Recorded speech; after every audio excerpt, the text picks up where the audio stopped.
o deputado Marcos Feliciano diz que a justiça do Alexandre de Moraes está sendo praticada só para punir pessoas da direita. Veja esse vídeo comigo. Aqui um questionamento muito sério.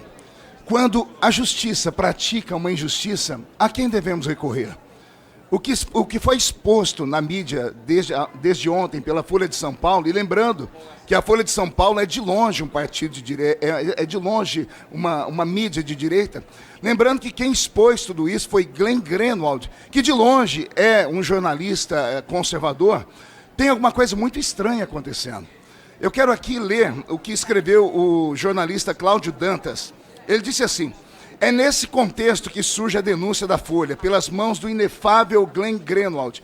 Para além de coincidência, o simbolismo aqui também parece evidente. O carrasco da Lava Jato agora expõe as arbitrariedades de Moraes, com mensagens que escancaram a sobreposição dos papéis de investigador, acusador e julgador. Trata-se, portanto, de um emissário acima de qualquer suspeita. Diferentemente de inquéritos conduzidos pelo ministro delegado, aqui as provas são abundantes. Não só mensagens, mas áudios mostram que Moraes também sobrepôs suas funções como ministro do STF e presidente do TSE, criando uma espécie de gabinete compartilhado no qual auxiliares das duas cortes eram usados informalmente para fabricar relatórios encomendados pelo próprio ministro Alexandre de Moraes para embasar as suas próprias decisões que, visto, já estariam todas tomadas. Quando ele cisma, é uma tragédia, diz um dos assessores. Nas palavras de um articulista do jornal, a decisão de queimar etapas em segredo e simular passos desse processo, por sua vez, indica que Moraes escolheu ignorar alguns limites à sua autoridade. O Supremo, disse o jornalista, parece encurralado, mas soltou uma nota para negar qualquer ilegalidade. Diz que tudo foi feito nos termos regimentais. Todos os procedimentos foram oficiais, regulares e estão devidamente documentados nos inquéritos e investigações em curso no STF, com integral participação da Procuradoria-Geral da República. Quem duvida? No Senado, a oposição volta a carga para que Rodrigo Pacheco paute impeachment de Moraes. As circunstâncias mudaram de fato, mas estaríamos ou não naquele ponto de não retorno? Ele cita ainda o ministro Dino e o ministro Gilmar, e ele questiona se eles vão rever o entendimento sobre as bilionárias emendas do Congresso, correndo o risco de humilhação pública. Jobim, que ele cita, um ex-ministro do STF, que também se manifestou sobre tudo que vem acontecendo no Brasil, dizendo: Jobim vai retirar o que disse em rede nacional? A Folha de São Paulo recuará na matéria? A Globo virá em socorro do ministro Alexandre de Moraes? A cada dia, diz o jornalista, avançamos mais um pouco no caminho já trilhado por gente da laia de Hugo Chávez e Nicolás Maduro. Quantos mais precisarão ser presos ou mortos?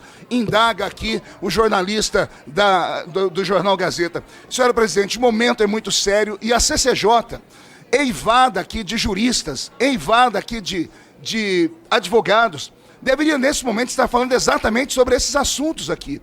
A Suprema Corte do Brasil, mais uma vez, interferindo nas nossas atribuições. E agora, segundo aqui, se tudo aqui for real, e eu não quero ser leviano, não estou aqui acusando ninguém, mas se for comprovado que houve mesmo esse tipo de interferência, o ministro Alexandre de Moraes colocou em xeque o moral do STF, que infelizmente anda muito baixo diante da população brasileira. Perseguição política. Perseguição a bolsonaristas, perseguição a todas as pessoas que têm algum tipo de vínculo com o presidente Bolsonaro. Pela ordem, senhora presidente.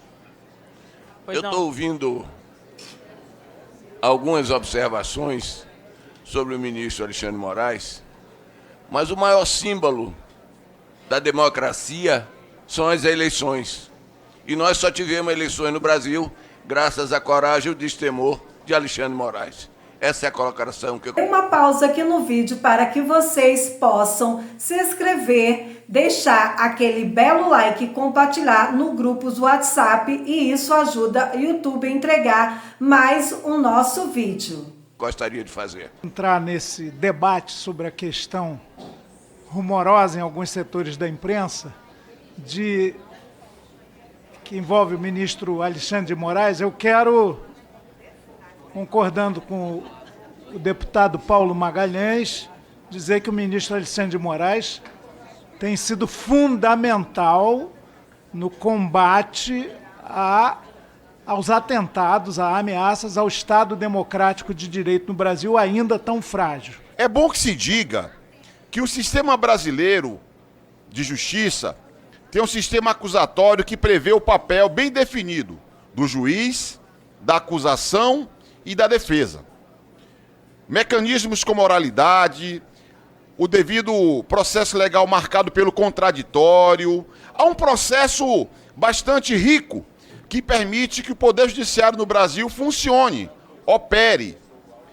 E me causa espécie, presidente, uma tentativa de colocar sinal de igualdade entre as notícias publicadas na Folha de São Paulo, que visam atingir o ministro Alexandre de Moraes, e a farsa da Lava Jato, onde se viu um conluio entre o juiz e a acusação. É muito importante nós separarmos o joio do trigo. E o bolsonarismo tenta confundir a população brasileira, insinuando que é tudo a mesma coisa, tá vendo? O que aconteceu na Lava Jato acontece agora. Isso é uma grande falsidade e é muito perigoso. Presidente, isso é típico a parte para falar sobre o tema. Pre- Se ele quiser falar sobre esse tema, tem que pedir tempo de liderança. Presidente. Tem que ser regimental. Presidente. A lei é para todos.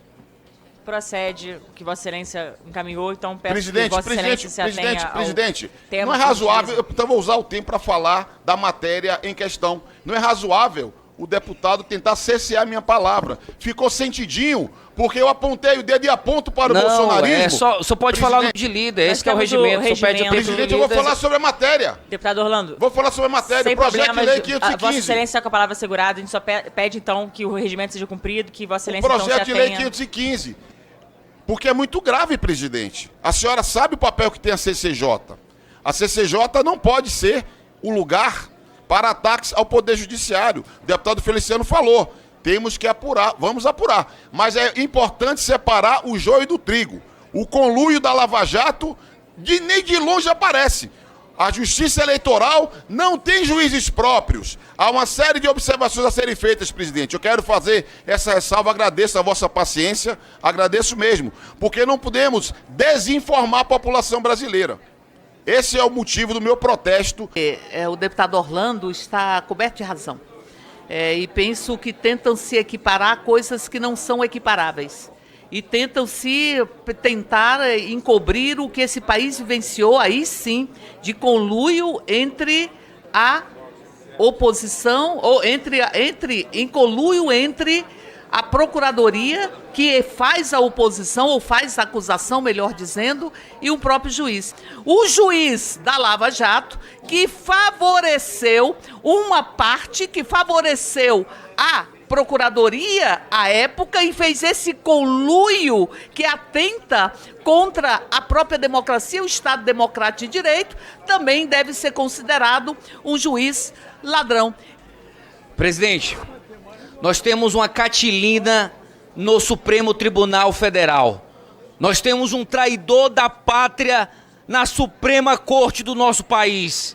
Tem utilizado de maneira sombria, de maneira suja, atacar bolsonarista, deputados, ex-presidente da República, influenciadores, jornalistas, a imprensa, utilizando de maneira suja e criminosa para forjar inquéritos e incriminar a ala da direita no nosso país.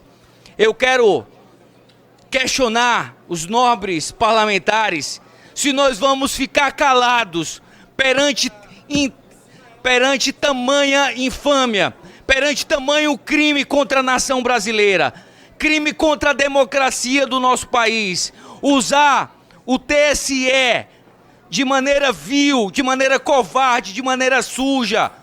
Nós não podemos aceitar, isso é um ataque à democracia. Não foi pegar um batom e escrever "perdeu Mané", que foi um ataque à democracia, mas sim as decisões do ministro Alexandre de Moraes. O Parlamento, a Câmara dos Deputados, o Senado Federal não pode ficar calado perante tantas acusações claras e até confissões do próprio ministro. Fica o questionamento.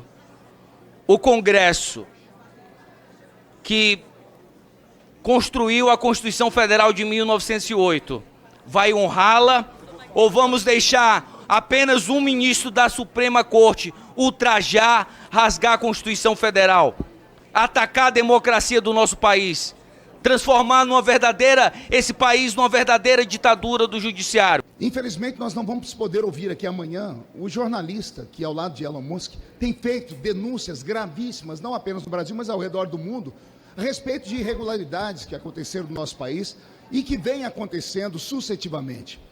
Assistir deputados da esquerda aqui defenderem hoje o STF chega a ser uma piada. Eu me lembro que no processo do Mensalão, do Petrolão, quantas vezes eles mesmos falaram ali que tinha que ser regulado, inclusive o STF, cassação de ministros do STF, e agora os ministros se tornaram heróis deles.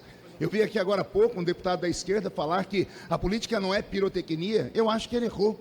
A política hoje é sim entretenimento. Se falava nos bares antigamente apenas de novela e futebol, hoje, além de novela e futebol, se fala da política. A política virou entretenimento, sim. Então hoje as pessoas pararam para nos ouvir. O que não pode acontecer é vivermos um Estado de Direito da forma como estamos sufocados.